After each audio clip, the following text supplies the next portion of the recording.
그 크신 하나님의 사랑 말로 다 형용 못하네.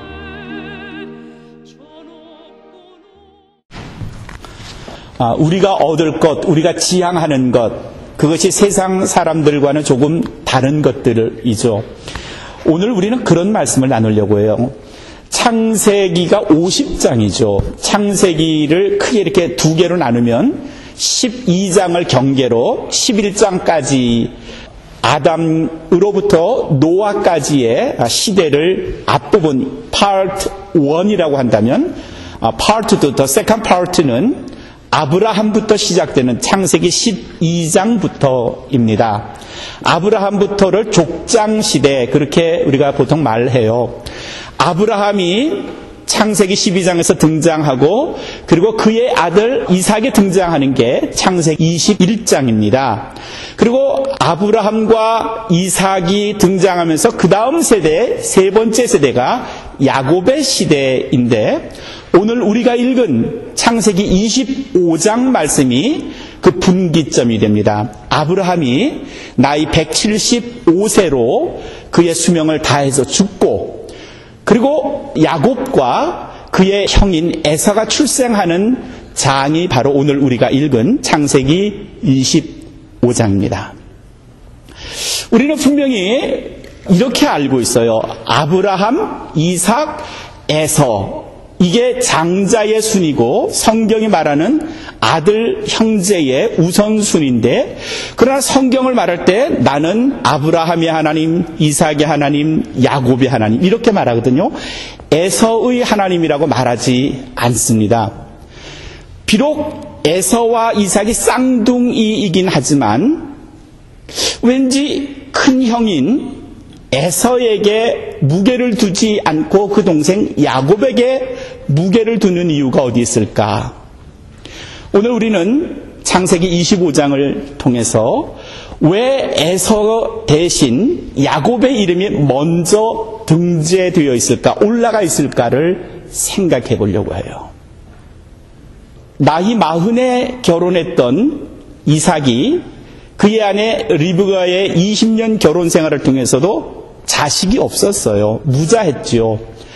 이삭과 리브가가 아마 간절히 하나님께 기도를 했더니 마침내 이삭의 나이 60세 되던 때에 리브가가 임신을 했어요. 제가 어제 아내에게 쌍둥이를 임신하면 자각 증세가 있을까를 물어봤는데 아마 모를 거래요. 무슨 말인가 하면 임신을 하면 아기가 생겼다는 걸 이제 알게 되잖아요. 그런데 이 아이가 지금 한 명인지 두 명인지를 알 수 있을까요? 거의 몰라요. 그렇죠? 현대의학의 초음파를 통해서는 알 수 있겠지만 그 당시에 초음파가 그때 있었을까요? 근데 리브가가 배가 좀 뒤틀리고 날마다 이상한 거예요. 싸우는 것 같다 그래서 어떤 분들은 리브가가 쌍둥이가 있다는 걸 알았다 그러는데 제 생각엔 아니에요. 몰랐을 것 같아요.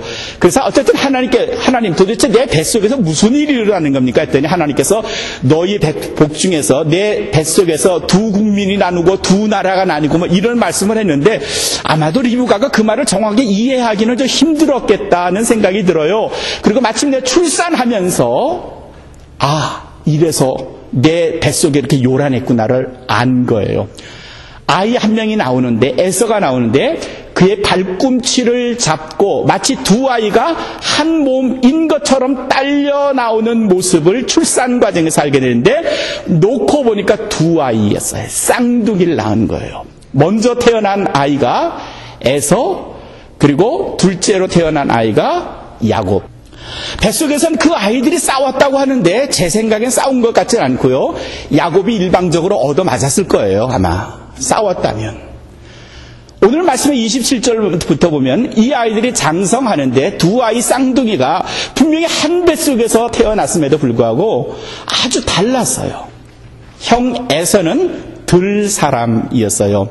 어릴 때부터 가지고 노는 무기가 활이었고 칼이었고, 그래서 늘 동물을 쏘고 나무를 맞추고 돌을 던지고 하는, 뛰어다니고 밖에서 노는 걸 좋아한 반면에 둘째 아들 야곱은 책을 읽고 그림을 그리고 음악을 듣고 뭐 이런 걸 좋아했던 것 같아요. 지금으로 친다면 아주 차분하고 감성적인 아이가 야곱이었어요.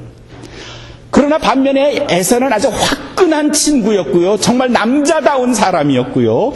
기질이 뭐 대단했었고요. 그러다 보니까 아마 성격도 자연스럽게 조금 급했던 것 같고요. 그러나 늘 차분하고 생각이 많았고, 그러다 보니까 자기의 어떤 처세술에 유난히 좀 밝았던 아들이 둘째 아들 야곱인 듯 해요.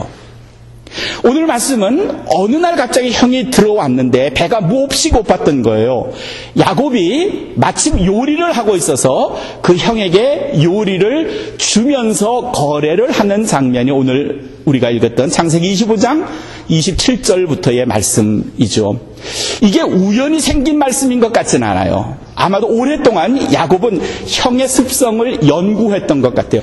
저 형이 불과 나보다 1초 먼저 태어났으면서 형 노릇하는 게 꼴도 보기 싫었을 뿐만 아니라 더 심각했던 것. 어느 나라나 고대 사회에서 가졌던 장남에 대한 특권이 불과 자기보다 1, 2초 먼저 태어난 형 에서에게 있다는 사실이 이 야곱은 몹시 거슬렸던 것 같아요. 저 형이 가졌던 저 특권, 그걸 장자의 특권, the birthright, 그렇게 성경은 소개하고 있어요. 장자가 가진 특권, 저걸 어떻게 하든지 내가 뺏어야 되겠는데, 저걸 어떻게 하지 했는데, 형의 습성을 보니까 사냥을 나갔다가 밖에 놀러 나갔다가 여자들과 데이트했다가 집에 들어오면 늘 허기지는 거야. 그러니까 막 그 급한 성격에 먹을 거 달라고 자기 엄마를 보채는 모습을 봤던 거예요. 어느 날 오후 늦게 들어오는 형을 꿰야 되겠다는 생각을 야곱이 한 듯 싶어요.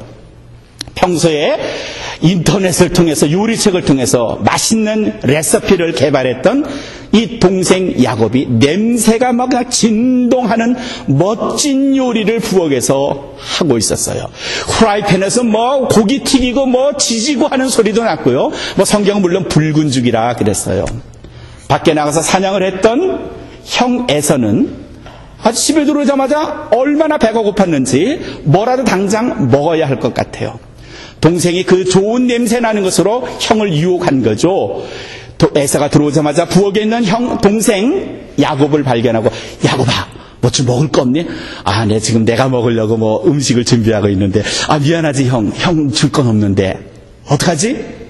야, 그러지 말고, 야곱아, 그냥 내가 뭐든지 줄게. 너 이거 짐승이 필요하니? 고기를 줄까? 가죽을 줄까? 나 산돼지 한 마리 잡았는데. 형, 나 그런 거 필요 없고, 나 그런 거 별로 안 좋아해. 나 그냥 채식 좋아하니까. 나 그런 거 잘 안 먹어. 야, 그나저나 나 배가 고파 죽겠는데. 오늘 32절에 보면, 야, 내가 지금 당장에 죽겠어. 내가 죽을 지경인데, 뭔들 너를 못 주랴.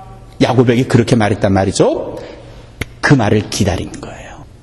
형, 나 그런 거 필요 없고, 그저 주려면 형이 나보다 형인 것, 장자의 명분, 그거 그냥 나한테 주면 어떨까? 야, 그거 뭐 보이지도 않은 거 그거 있어봤자 별것 아니더라 생각했던 에서가, 그 뭐 산돼지, 그 멧돼지 한 마리도 아니고, 그저 장자의 명분, 보이지도 않는 거, 야, 그거 가져가자, 너. 동생 야곱이, 형 그렇게 말하지 말고 확실하게 약속하자, 서약을 하자, 맹세를 해라. 뭐 급한 에서가 맹세고 먹었어요. 그래, 뭐라고 하면 돼? 뭐라고 하면 될까? 손 들고, 나에서는, 따라해, 나에서는 이제 동생 야곱에게 나의 전권, 장자의 명분을 넘겨주노라. 아마 이렇게 말했겠죠. 그리고 에서는 동생과의 약속 후에 동생 야곱이 만든 좋은 음식, 그 붉은 죽과 빵을 먹고 배가 불렀는데, 오늘 말씀 34절의 마지막은 이 사건을 이렇게 기록하고 있어요.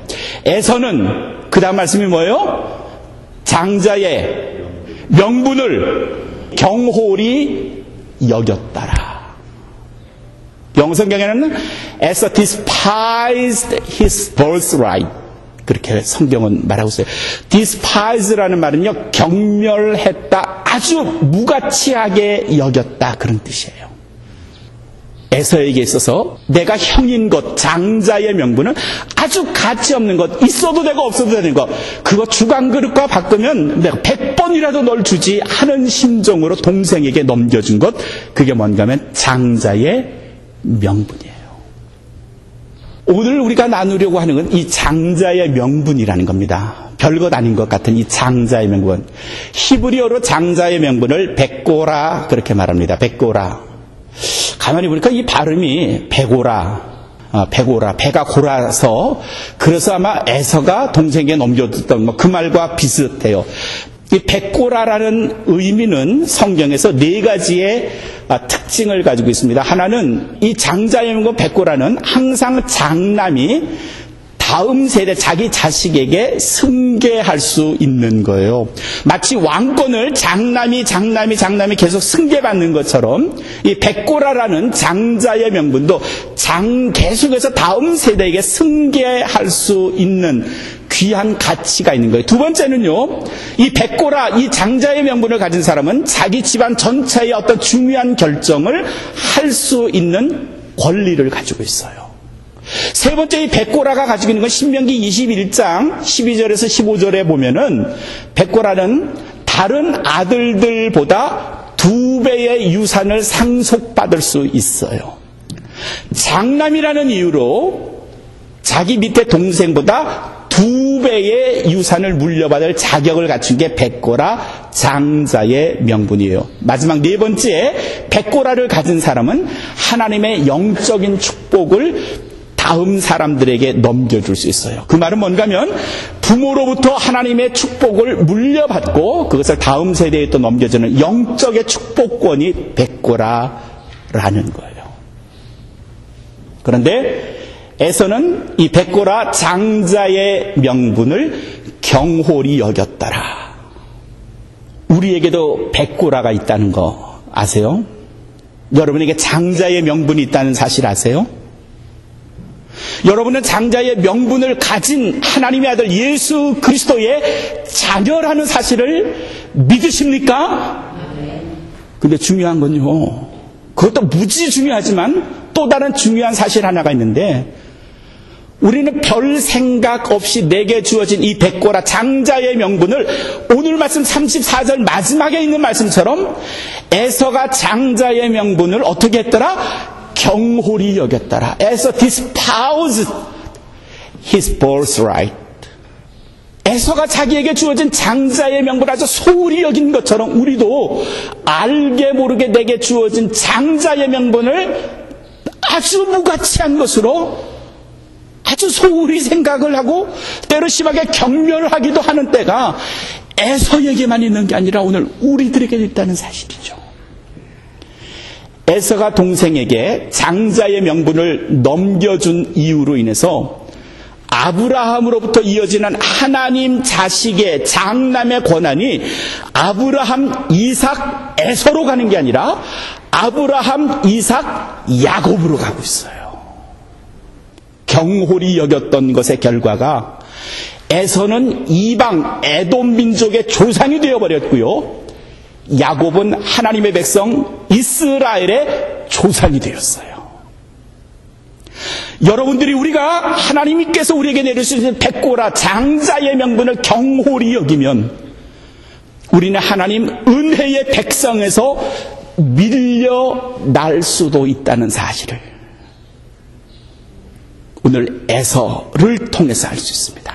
제목이 뭐예요? 오늘 말씀의 제목이 에서 복을 걷어찬 사람.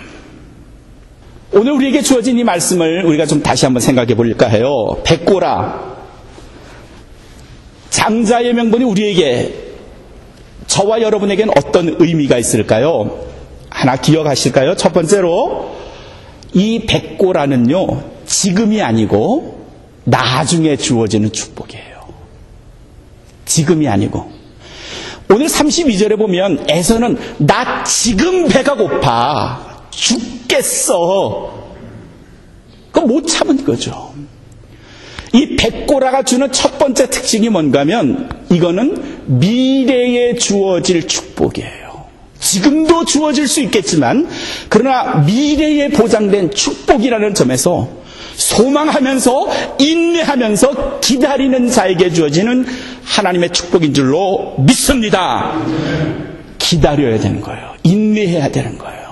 힘들죠. 인생 살면서 정말 힘들죠. 크리스천으로 살면서 정말 괴로울 때도 있고요. 어려울 때도 있고요. 그러나 인내해야 백고라가 이 장자의 명분을 소유할 수 있다는 거죠. 초대교회에 제가 마치 300년 동안 초대교회 교인들이요. 로마로부터 극한 어려움을, 박해를 받았단 말이죠. 뭐 로마나 혹은 터키에 가보신 분들은 그 밑에 있는 카타쿰이라고 하는 지하 동굴에 보면 가보셨을 거예요. 지하 동굴이 그들의 삶의 터전이었고요. 그들의 무덤이었고요. 출생의 장소였어요. 그 박해를 persecution by Roman Empire 300년을 받았단 말이죠. 300년을.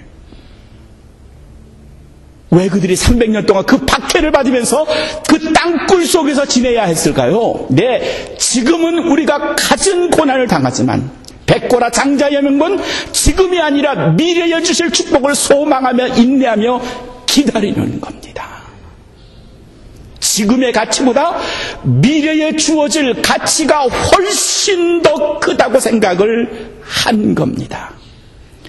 인도네시아의 한 수마트라에 속한 작은 한 섬에서 원숭이를 잡는 장면을 제가 다큐멘터리를 통해서 본 적이 있어요. 그 섬엔 호박처럼 생긴 게 있어요. 박이에요, 박. 길게 생긴 건데 조금 자랄만 하면 긴 박을 중간쯤을 묶습니다. 그러면 그 묶어놓은 부분은 그 안쪽은 자라지 않고 바깥쪽 줄기와 연결된 데 점점 더 커져요. 그렇죠? 그래서 마치 앞은 크고 뒤에는 아주 가늘고 작은 박이 돼요. 중간엔 짤로 가고요. 나중에 박을 익으면 그 박을 짜서 안을 타내죠. 그리고 그 박을 가지고 숲속에 나가서 원숭이를 잡는 데 사용을 합니다. 그 박 안쪽에 가는 관을 통과해서 조금 더 커진 그 안쪽에 쌀을 집어 넣습니다. 그러고 나서 한나절쯤 기다리죠. 뭐 다음날 가든지 저녁 때쯤 가든지 가보면 이 원숭이가 그 쌀 냄새를 맡고 박 속에 손을 집어 넣어요. 잘 들어가죠. 앞은 넓고 가는 관을 통과해서 안쪽에 쌀이 있어요. 쌀을 탁 집어서 손을 빼는데 중간에 가는 관이 있으니까 못 나와. 죽으라고 빼려는데 못 나와요. 그래서 몇 시간 뒤에 가보면 원숭이가 쌀을 움켜쥔 손을 빼지 못해서 거기서 꼼짝 못하고 잡혀 있는 거죠. 그냥 잡아오는 거예요.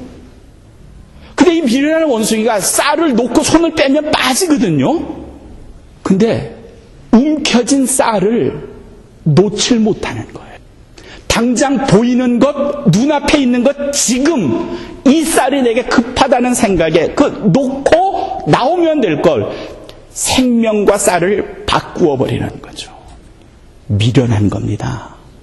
가치가 어느 것이 더 있다는 것에 대해서 별 생각이 없는 한 원숭이의 다큐멘터리를 통해서 우리도 때로 내 손에 움켜쥐은 쌀 때문에 내 인생 혹은 더 가치 있는 것들을 포기하거나 잃어버리는 때가 얼마나 많은지 몰라요.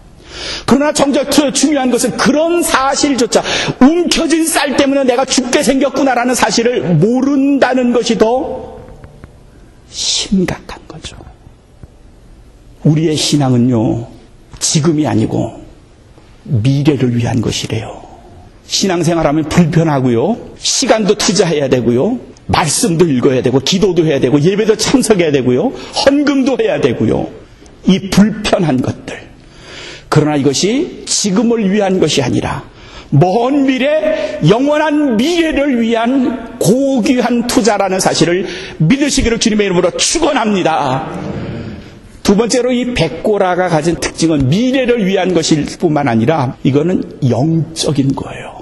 spiritual blessing, 영적인 축복을 위한 거죠. 지금을 위한 게 아니에요. 현재를 위해서 지금의 우리가 육적인 축복을 받기 위해서 사는 게 아니에요. 얼마나 많은 사람들이 지금의 축복을 위해서 열심히 사는지 모릅니다. 그러나 그 사람들 가운데 먼 미래에 보이지 않는, 만져지지 않은 영적인 축복을 위해서 사는 사람들이 얼마나 있을까요? 그러니까 거치장스러운 것으로 생각해요. 불편한 것으로 생각해요. 당장에 보이질 않으니까요. 에서에게 있어서 영적인 축복은 보이지 않는 거고 가치 없는 거라 생각을 하니까 붉은 죽과 떡을 그냥 맞바꿔버리는 미련한 우둔한 결과를 갖게 됩니다. 얼마나 무서운 일인가요? 안 보인다고 가치가 없다고요? 사람에게 있어서 가장 행복을 주는 게 가족이에요. 가까운 친구들이고요. 근데 늘 가까이 있기 때문에 그 가치를 우리는 잘 잊어버려요. 그러니 자기의 사랑하는 아내, 남편 외에 다른 걸 생각하다가 가정이 깨져버린 다음에야 내게 가장 큰 행복을 주는 사람이 바로 그 사람이었다라는 사실을 뒤늦게 알았지만 이미 때는 늦은 거예요. 그러니 쉽게 배반을 하고요, 배신을 하고요, 다른 사람의 마음을 아프게 하고요, 그게 정작 자신에게 행복 준다는 사실을 미처 알지 못한 거였죠. 이런 이야기가 있네요. 하나님께서 천지를 창조하실 때 4발 달린 짐승도 2발 달린 새도 만드셨어요. 근데 이 2발 달린 새들이 당시에는 날지 못했어요. 늘 깜짝깜짝 뛰었는데 그러다 보니까 늘 짐승의 밥이 되곤 했어요. 느렸고요. 2발로는 중심 잡기도 어렵고요. 새들이 어느 날 집단으로 하나님께 블레임을 했어요. 하나님, 우리 왜 2발이죠? 왜 우리는 2발로 맨날 당해야 되는 겁니까? 하나님께서 고민하시다가 새들에게 약속을 하셨어요. 내일 아침에 너희의 모습이 달라지리라. 그리고 그 자는 밤 하나님께서는 자는 모든 새들에게 큰 무겁고 불편한 날개를 양쪽에 달아 주셨대요. 아침에 일어나 보니까 새들이 이게 뭐 불편한 게 있는 거예요. 또 하나님 앞에서 막 불평을 하는 거예요. 이게 뭡니까 하나님? 저 봐라, 날개짓을 해봐라, 열심히 한번 해봐라. 작은 새들이, 조금 큰 새들이 막 열심히 날개짓 하니까 2발로 깡총깡총 불안정하게 걸었던 새들이 갑자기 공기를 가르면서 하늘로 올라갈 수 있게 됐고요. 조금 더 연습하니까 더 높은 곳으로 올라갈 수 있겠고요. 그래서 새들이 자유롭게 하늘을 오르게 됐는데, 그러나 3마리의 새는 여전히 하나님 앞에서 강력하게 불평을, 항의를 하더래요. 첫 번째는 새 중에 왕이라고 하는 가장 큰 새 타저가 와서 이 큰 덩치로 이 날개짓을 해도 못 나는데 하나님 어쩝니까? 늘 교만한 멋진 폼을 자랑했던 공작새가 또 하나님한테 와서 자기도 못 나른다고 불평을 한 거예요. 게다가 사람들하고 제일 친하다고 자랑했던 닭들도 와서 나는 이 날개 필요 없으니까 이 거치장스러운 걸 떼주세요. 결국 타조도 공작도 닭도 연습 안 하고 교만함으로 뽐냄으로 날지 못해서 지금까지 날개는 퍼득거리지만 다른 새들처럼 못 나른대잖아요. 거추장스러워요. 불편해요. 그러나 연습하고 참고 기다리고 인내하면 하늘을 나를 수 있어서 위에서 내려다보는 그림을 뭐라 그래요? 조망도, birdview 그러죠? 그렇죠? 새가 바라보는 그림, 그런 뜻이에요. 그건 우리가 평면으로 보는 그림하고는 다른 거고요. 우리가 가진 장자의 직분이 birdview예요. 세상이 바라볼 수 없는 특별한 뷰라는 거죠. 하나님께서 우리에게 주신 장자의 뷰는 결국 영적인 축복이고요. 이거는 바라볼 수 있는 자들만 바라본다고 히브리서는 우리에게 가르쳐주고 있잖아요. 영적인 축복을 육의 축복과 바꾸어버리는 미련한 사람들이 얼마나 많은지 모릅니다. 제가 존경하는 돌아가신 연필영 박사가 계십니다. 감리교신학대학교 총장을 지내셨던 분입니다. 아주 저를 유학 오는데 크게 도움을 주셨던 그런 교수님이셨습니다. 그분하고 개인적으로 아주 가까웠는데 늘 하시는 말씀이 이런 겁니다. 저는 그때 이제 학생이었고 전도했죠. 김전도사, 나는 말이야, 내가 목사고 교수고 박사고 하지만 나는 사실은 목사가 제일 좋아. 나는 목사인 것만으로도 하나님께 너무 감사해. 그 아주 잘하신 그 모습에 늘 존경스러웠고요. 제가 좋아했고요. 얼마나 많은 목사님들이 박사 학위를 가지고 계십니까? 근데 텔레비전에도 보면요, 미국 방송에도 보면 웬 박사가 나와서 예배를 인도해요. 그렇죠? 가운을 입었고 여기 세 줄 이렇게 띄고 이게 박사거든요. 아니 예배 드리는데 박사가 왜 필요해요? 목사야지. 박사가 필요하지 않잖아요? 의학 박사가 와서 예배 인도할 수 있나요? 못하잖아요. 박사가 필요한 게 아니라 예배를 드리려면 목사가 필요한 거죠. 아마 그분들 마음속에는 혹이라도 보이는 세 줄 박사가 영적인 축복인 목사보다 더 앞서 나간다고 생각하지 않을까요? 저도 학위를 땄잖아요. 오래전에 땄고요. 가르치는 교수도 했었고요. 오래 했었고요. 단 한 번 주보에다가 제가 박사입니다. 제가 교수입니다. 써본 일이 없는 게, 쓸 필요가 없는 게, 교회에서 필요한 건 교수가 필요한 게 아니고 박사가 필요한 게 아니고 뭐가 필요해요? 목사가 필요해요. 법관이 법복을 입잖아요. 근데 박사들도 있을 거예요. 법학 박사. 그분들이 법학 박사 가운을 입고 재판을 합니까? 그거 보신 적 있어요? 병원 원장이 의학 박사인데 그분이 세 줄 가운 멋지게 입고 모자 쓰고 그리고 환자를 본 적 있어요? 스님들 중에도 거기에 관련된 박사님들 계실 거예요. 그분들이 박사학위 옷 입고 나와서 시주를 합니까? 아니 근데 왜 교회는 그런 거죠? 뭔가 순서가 바뀌는 거예요.